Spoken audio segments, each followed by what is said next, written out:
And speaking this morning on the theme Radical, please join me in welcoming Jessie Glover-Boettcher.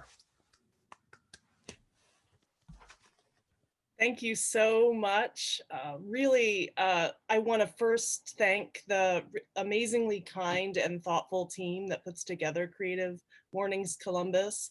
I can't express enough how much of a pleasure it's been to prepare for this talk, and that is largely just down to the care and intention that the team puts in. So thank you, David. Thank you, Lauren, Christopher, and any others who have made this possible. And I also want to thank the team for giving me the chance to speak to the theme of radical. I love words. I'm a word nerd. And I was just so intrigued to get this word and to get the chance to sort of spend some time with it. And for anyone who enjoys etymology like I do, you might be fascinated to find out that the root of the word radical is the word root. That the word comes from the word for root, whatever is integral to or grounding to something. And I loved finding this out in part because it's sort of the opposite of how I think about the word radical. I think about radical as being someone who just like departs and goes flying off in maybe a radically different direction than people might expect someone to. And so that contradiction between the idea of being rooted and being mobile or nomadic or wild in movement, I just found really, really interesting. And so I've loved getting a chance to spend some time with this word, but it was actually not this meaning of the idea of radical that came to me first when I got the chance to spend some time thinking about this. I actually thought about an essay that I came across a couple of years ago when I was feeling a little bit uncomfortable in my own skin about the work that I was doing. You know, I was dealing with the immense pleasure and satisfaction of the work that I do, teaching theater, making theater alongside men at Marion Correctional, and starting to cultivate a network of people around the state who want to promote and support arts access and arts experiences for people who are justice involved. So just an immense pleasure and satisfaction, but also some lack of clarity about how to hold the tensions between the work that I'm doing and my problems with the context in which I was working. And so I came across an essay called Tempered Radicalism and the Politics of Ambivalence and Change. And this idea of tempered radicalism, I'd spoken to sort of the inherent contradiction in the word radical. And this combination of tempered and radical was super fascinating to me. And I got to spend some time with this essay, and it has really helped me to think through my relationship to the work that I do. So I just want to open it up a little bit and then talk about its implications and how it's sort of given me some space to, I guess, prepare myself for going into my work and thinking about my posture toward the work that I do. So just like radical, the word tempered actually has multiple connotations as well, seemingly contradictory connotations. So one definition of tempered is something that's been hardened or strengthened through repeated heating and cooling, like tempered metal or tempered chocolate, which is probably more exciting to me. That is a way to have a temper. Another way to have a temper is to be a person who seeks moderation, to kind of cool things down, to soften things up so that change or transformation is more comfortable. Like in cooking, you temper eggs. But then, of course, having a temper is also being prone to outbursts of rage. So all of these different connotations are contained in the word temper. And so I love the seeming contradictions here. And what Meyerson and Scully were trying to do was sort of describe the work of people who are working in contexts within organizations, people who see themselves as change agents, or people who want to make change or cultivate change, but they're working in contexts where there's either a risk aversion or a resistance to change, or where there might be a misalignment between someone's personal values and the values of the organization. And Meyerson and Scully say, despite these people's lack of fit, or even perhaps because of it, they can behave as committed and productive members and act as vital sources of resistance, alternative ideas, and transformation within their organizations. So there's a lot of hope being a tempered radical within an organization, but it's also not an easy place to be. It's a contradictory place to be. It's a site of struggle. They go on to say these individuals must struggle continuously to handle the tension between personal and professional identities that are at odds with one another.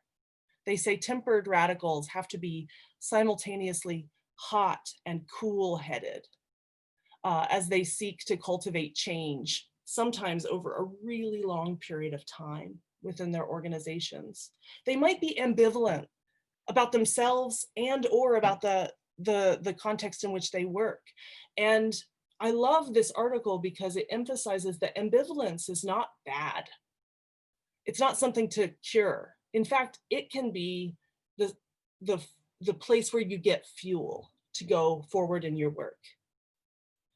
And that tempered radicalism is often the process of seeking small wins without either getting sort of totally subsumed by the main status quo agenda or getting pushed out, right?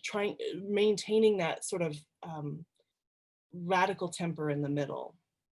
So they draw on their own research. They did a lot of interviews, but they also drew on the work of a lot of kind of amazing Black feminist scholars. And I just wanted to highlight this quotation from Bell Hooks, an amazing writer and thinker and educator. And she describes the sort of stance of looking both from the outside in and the inside out, which gives you the capacity to see both the center and the margin when you're working or collaborating with an organization. And I love that Bell Hooks highlights here that marginality it can be really a space of deprivation where you don't have enough resource, but it can also be a space of possibility and creative fuel.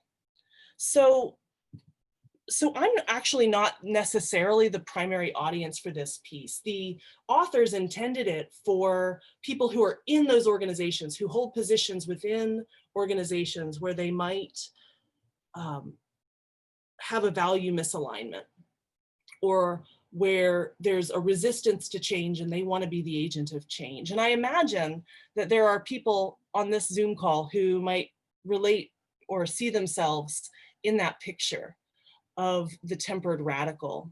I am something maybe slightly different. I think I came out of the show, so I'll go back. I am a person who is kind of coming alongside agencies like the Ohio Department of Rehabilitation and Correction, and alongside artists and arts organizations. So I'm kind of trying to span boundaries between very different kinds of cultures and very different kinds of organizations. But ultimately what I'm wanting to do is cultivate the possibility of change, individual and systemic change, within a context that, for all kinds of reasons that I understand, and some reasons that I don't really understand, is incredibly change averse. And so that's where this essay has given me space to think. So I want to just really briefly just elaborate a little bit on my work so that I can share some stories that might help you understand how this has applied for me. So one thing I do is that I go into prison, at least before the pandemic. My last trip inside of a prison was on March 10th. And I work with a collaborative of men who make theater. called Theater of Conviction. And we create plays, we learn about a wide range of creative practices and actions. We work with scripts, we create our own work. And during the pandemic, I haven't been able to go into the prison, but very, very recently, just in the past month or so, I've been able to get a remote connection to start to collaborate with some of the men that I have worked with. So the other component of the work that I do is Ohio Prison Arts Connection, this network building practice of connecting people and art, both inside and outside prisons. We're a collaborative, a network of all kinds of different people who have some kind of investment in supporting arts access and arts experience for people who are justice involved, primarily people who are incarcerated in our state prisons. And we also are a source of resource sharing, storytelling, and power building for people who are invested in this work, either because they work for prison, or because they're a teaching artist, or because they're a funder or a community member who's really interested in this work. And during the pandemic has been kind of a wild West time for us.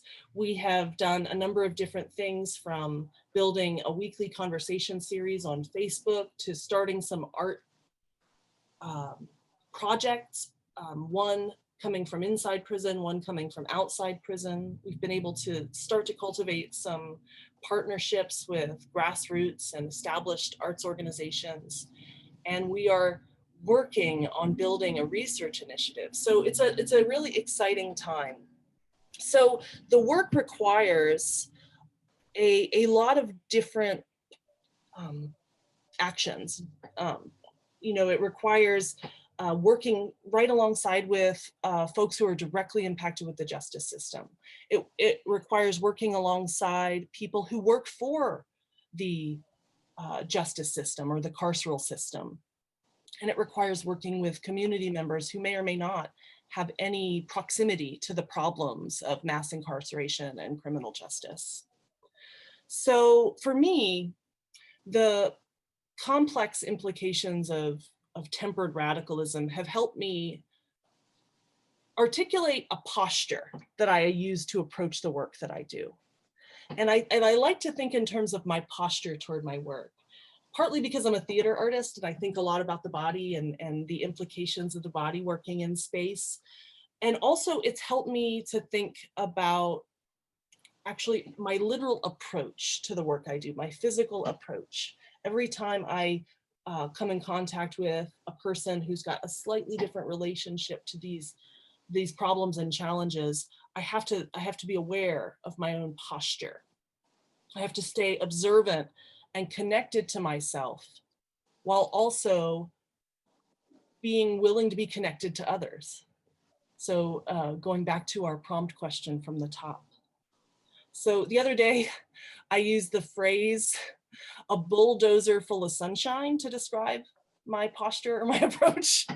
It's a little bit clunky, but I kind of like it, and I thought I would share it with you because I try to be a source of sort of positivity, possibility, hope, illumination, but I also have to have the sort of like heft and weight of something that's it's just coming. Beep, beep, beep, beep, beep, make way. Here it comes. So this idea of a posture toward my work, rooted in this idea of tempered radicalism, I want to share sort of 3 different elements and questions that I kind of have to ask myself as I approach my work. Before I do that, I just want to paint a picture of walking into a prison. When you walk into a prison, after you park your car, you make sure that you don't have anything that could be conceived of as contraband on your body. Right? And you walk in like a free person. And then when you when you walk into the prison, you have to give up some of your, you have to sort of let go, become a little bit looser in relationship to some things that you might value on the outside world, right? You have to go through a series of locked doors. And you have to walk to the space that you're going to be working in. And you might be, as I often am after an hour-long drive through cornfields and small towns, running a little bit late, feeling a little bit anxious. And it's really easy to walk into that space with sort of like heightened emotions or some tension. But then when you get into the room, you're in working with a group of incarcerated men. You're in a really rare and precious kind of space. It's costly for you, for the prison, to make space for that. I make work for others when I walk in to a prison. And so making the most of that time really requires preparation. It requires sort of a personal preparation and a preparation to be present to others. And so I think about this in sort of three different ways. The first is being in contact with my spine, being in contact with what is at stake for me in the work. What is most important to me? What are the non-negotiables? Because a lot has to be open for, sitting in my open hands that I can let go of and release if I need to. I need to be connected to my roots. I need to be connected to what roots me to the work. I need to be attuned with what is worth patiently showing up for day after day. And if I lose contact with this, and this is, I'm not just saying this because it makes me feel good, but because if I lose contact with it, it makes me actually useless in the space of working alongside incarcerated people. It's very pragmatic. The men are very clear with me that being in the rehearsal room is not just fun, but it's essential to carve out a space in their lives where they can be authentic, vulnerable, take risks, create something that has the potential of failing, collaborate alongside one another, or sort of build an idea together, and have fun. That these are not just cool things to get to experience, but they are actually essential for well-being and survival. And so if I lose contact with what roots me to the work, then I become useless in the work that I'm doing. So I'm just going to share a couple of photos as I continue. All of these photos are actually from the same production. I only have photos from one production, and these photos are from a production we created about a year ago. It was in November of last year, and it was a cutting from the musical Hamilton. We called it the Hamilton Project. So this is Aaron Burr rehearsing. So alongside staying in contact with my spine, I need to also stay in contact with my capacity for flexibility. This seems like something that could be easy, right? Like it seems like we can all be flexible. We can all sort of stay in touch with what's most important to us while also flexing and moving around challenges, weaving between barriers. But I've actually found that this is not so easy, that this is something that you really have to prepare yourself for mentally and physically.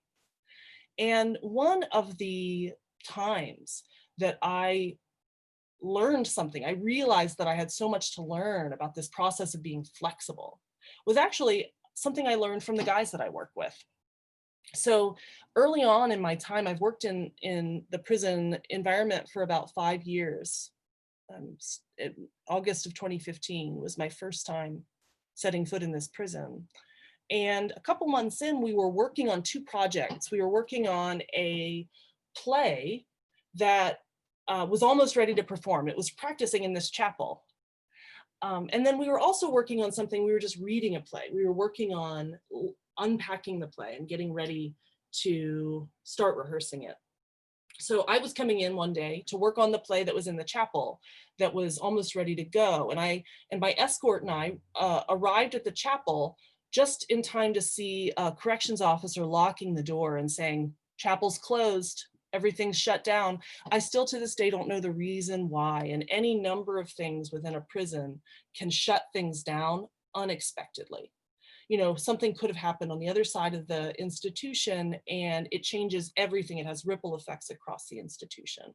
All I knew was that I had driven an hour away through cornfields and come for rehearsal, and the door was being locked to the space, and I didn't know where my collaborators were. And so the person that I was escorted by said, "Hey, why don't we just go up to our typical rehearsal room and see if anybody's there." No one was in vicinity of the chapel. So I went along. We went up to the room where we typically rehearse, and there were all of the guys. And they all had their scripts in their hand for the project that we were reading on. I didn't have my script. I didn't have it. They recognized that in this kind of environment, you have to be flexible. You have to be ready with a plan B. It's essential. A plan B, maybe a plan C, and a plan D as well. Being ready to pivot and adjust your posture at a moment's notice, because anything can change. So recognizing, for me, the connection between my spine and my flexibility started to really come into focus for me at that time. It's absolutely necessary that I remain nimble enough and prepared enough to shift gears when and if needed, and still remain a bulldozer full of sunshine. And the third thing that I want to mention, that I sort of have to prepare myself for when I think about my posture toward my work, is about not just connecting myself, but how I connect to others, and the ways in which I actively humanize in my own mind and imagination other people. There are so many reasons that this is important, right? Like, I'm only going to touch on a couple. I'm not going to talk so much about connecting to people outside of the work who may be more or less radical than I am, or connecting to people who can be a part of refreshing and restoring me as I go back into the work. But what I'm going to talk about is about being present to the humanity of the people who create the context for the work that I do. And this started the first day that I walked into prison, right, where I got to sit down with a bunch of men who wanted to make theater. We were sitting in a gazebo, of all places, out in the yard. And I just asked a couple questions and asked them to share with me why this was something that they wanted to do, why this was important to them, making theater. And hearing the clarity of their thinking, the depth of their ideas, the ambition of their hopes for impacting people both inside and outside the prison, started the process of changing me, right? And orienting me more toward the humanity and imagining people with great deal of humanity, peeling away my assumptions. But I also want to mention that prisons, like all organizations, are run by people who are also, as it turns out, human beings. And I think that the process of staying in contact, not only with the humanity of the men that I work with, but the people who run the prison, is really, really very important.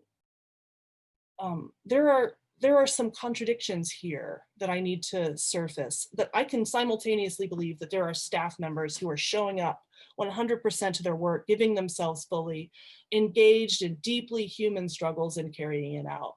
And I can also believe that there probably are people who work in that prison who probably hold vastly different assumptions about the people that I work with and the people that they work with than I do. And I can also understand that they are subject to agendas and struggles and concerns that I won't ever fully understand. Risk aversion isn't a simple thing, it's a complex thing. And I, in the process of staying connected to my own spine, my own flexibility, and the humanity of other people, need to remain humble and teachable, soft. I need to actually let my guard down. My job is to forge trust and cooperation, to remain listening and honest as possible.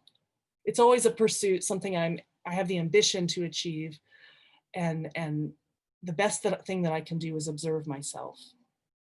So posture is a practice. It's a practice that I've had to implement for myself, walking into a prison, but also showing up to the work of forging collaborations with arts organizations and with ODRC during the pandemic. Something I'm conscious of every time I walk into a prison, that the work is coming at you, whether you're ready for it or not. And there are people at all turns who are creating the context for that.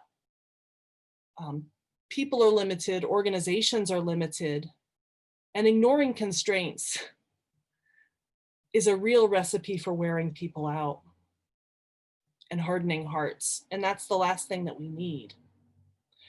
So I wanted to kind of close the sort of formal part of my talk with two things. One, something that inspired me from one of the theater artists I love the most, named Anne Bogart, who I got to hear speak on Zoom just a little bit after the pandemic started. And Anne Bogart, amazing theater artist, said that she hopes that this time of pandemic for artists is going to be a time of preparation, where we prepare ourselves for what's coming ahead.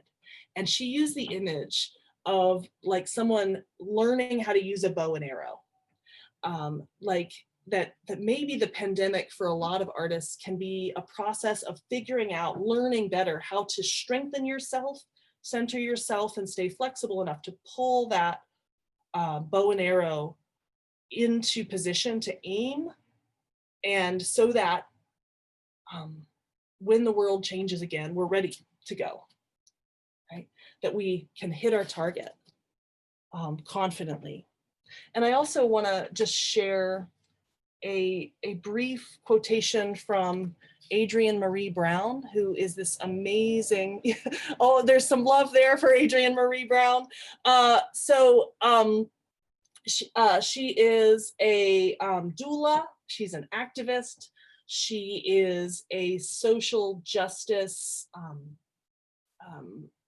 facilitator, organizer living in Detroit. And this amazing book is both, I think, very importantly, both joyful and really challenging. You can see that I've marked it up a lot and I'm still grappling with it, but I thought that I would just share this, in part because she loves images from the natural world, and I've used a couple here. She says, "Together we must move like waves." Oh, David, you've got the book too, right at hand. That's amazing. "Together we must move like waves. Have you observed the ocean? The waves are not the same over and over. Each one is unique and responsive. The goal is not to repeat each other's motion, but to respond in whatever way feels right in your body. The waves we create are both continuous and a one-time occurrence." And this is, I think, what's most important here. We must notice what it takes to respond well, how it feels to be in a body, in a whole, separate, aligned, cohesive, and critically connected. We are excited by what we can create. We believe it is possible to create the next world. Thanks, everyone. I'd love to talk. I'm gonna just cycle through a few more images. Well, and thank you for sharing those images. Those are really, really, really evocative, I think. Thank you. Some of you have been posting questions, and I definitely want to get to these. Can I start first though, Yeah. Jessie, by asking, so you had said that the inmates said they wanted to make theater, making it sound like they approached you. Yes, Why that's right. did they want to make theater? I'm interested to Yeah. hear more about their motivations. Yeah, that's right. I didn't sit with myself in the summer of 2015 saying, you know what I'd really like to do is make theater in a prison. I was asked, I was invited. This wonderful organization called Healing Broken Circles runs essentially a community center inside of Marion Correctional, and there is a wide range of engagements and coursework. This organization is actually, and the incarcerated men who run it from the inside um, are responsible for the first TED Talk ever to happen in a prison. Uh, Yes. and and um, I was invited because the men were interested in making theater. Hmm. They had some of the men had taken improv classes and were really interested in that, but wanted to kind of find a way to create something a little bit more robust and full-throated. And they also recognized the power of an artistic platform as a way of cultivating connection between inside and outside. That was their insight. The guys Wow. came to me with really three things that they wanted to accomplish. They wanted to um, learn a craft. Specifically, they were interested in the craft of acting. They wanted to have an impact on the guys in the prison, the culture of the prison, specifically on the younger men in the prison, the late teens, early 20s guys. And then they wanted to have an impact on what people think of outside when they think of prison. Hmm. So, Hmm. I mean, they literally listed these three things to me. And so that's really what I've been trying to, again, going back to my spine, that's been my spine from that day on. So Rod Chu has made a interesting observation slash question. He says, your objective, forge trust and cooperation, seems Yes. so much at odds with my image, his image, of prison authoritarianism. Yeah. Perhaps this is at the core of your success? So yeah, I think that it's important that I recognize that the reason I'm valuable is because I'm sort of giving the men permission. I'm sort of holding space for them to engage in things that typically are not within the permission structure of prison culture, right?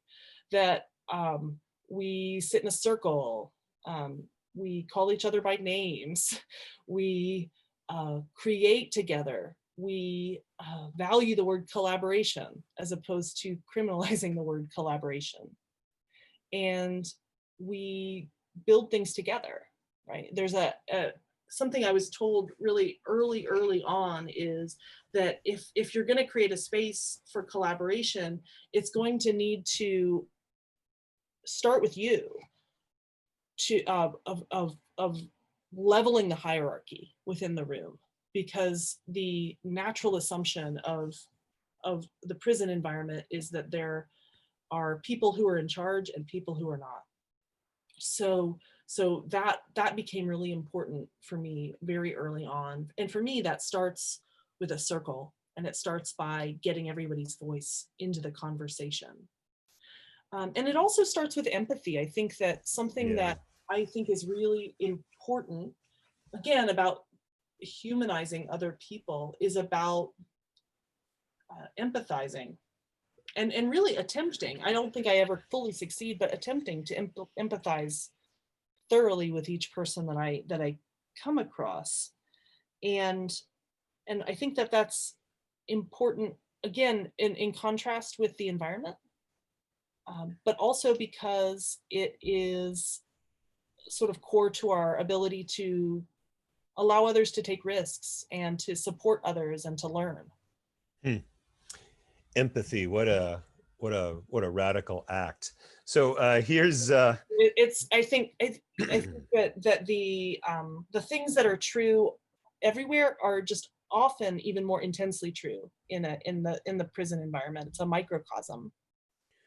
so well, here's another question for you. How does drama, acting, costumes, reading a script, how does drama facilitate showing up as your full self? Uh, Thinking that sometimes we need a format that guides us in channeling ourself that resides below our thoughts and cognition. Any reaction to that? Absolutely. I think a lot of people think about theater as sort of like a place to pretend or place to be fake, to be someone else, to be something that you're not, right? We historically we have a real suspicion about people who make theater, that maybe they're pulling the wool over our eyes. And we have certainly been in an environment where we're very conscious of the political theater. And so so for me, there's a wonderful thinker and maker of theater named Dwight Conquergood, who has since passed, but his definition of theater is making, not faking. That theater is not about pretend, but it's about generating a new possibility. That in some ways what theater is asking a question: could the world be like this? Or what would happen if the world were like this? What would happen if to us, to people, if how, if this were the way the world were? Is there a possibility of change or transformation? And I think that in that process of collaboratively building a sort of curious response to a set of questions that are at the core of any kind of theater project, we do sort of open ourselves up to seeing, how do I connect to what's happening here? And I've seen this in really concrete and practical ways in the men that I work with. One of my wonderful Otterbein students actually directed as her thesis project a Greek tragedy with the men of Marion Correctional. Oh, wow. And she asked most of them to play women. It's the play was The Trojan Women by Euripides. It's not a light play. It's a play Not at all. it's a play about the city of Troy after it was sacked by Athens, and all of these women are essentially waiting around after having their lives torn apart, to be sold, and they are sort of dealing with the aftermath of this full-on destruction. And one of the men who played one of the women, a woman who lost her child, said in the talkback, he said, in prison, emotions aren't useful, is what he said. That you either have to kick them to the curb or hide them in the attic. But I decided about a week ago, he said, to kick the door open and see what happened. And then he said, did it work? And then of course the audience was really appreciative and responded and demonstrated to him, in fact, that it did work. That his representation, his portrayal of this character opened something up for them, and that it was worth it for him to kick the door down. Yeah.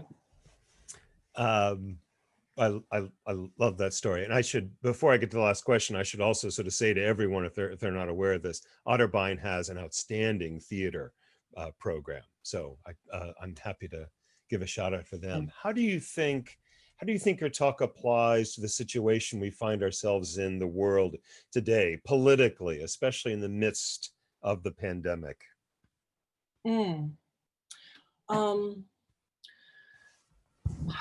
So one thing I hope my talk encourages, first and foremost, is to remember to not forget that the pandemic affects all of us. The pandemic is in prisons, and that what happens to the most vulnerable among us happens to us all. Mm. You know, an outbreak in a prison of the pandemic is, whether you care about the people in prison or not, an imminent threat to public health. So I want to highlight that first, and just an encouragement, a reminder to remember that while we are on something approaching lockdown, it's another experience inside of prisons. So again, an invitation toward humanization.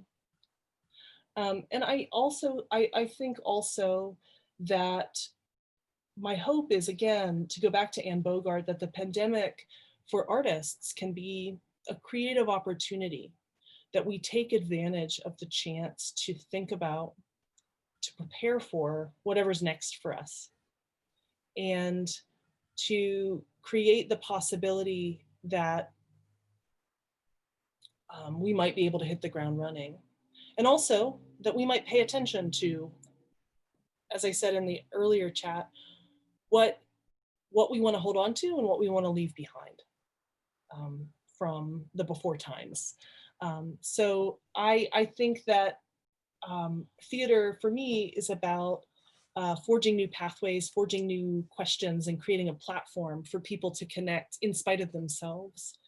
And while we're not making theater in a traditional sense now, we will, I trust again, and that we can still seek ways to imagine new possibilities and stay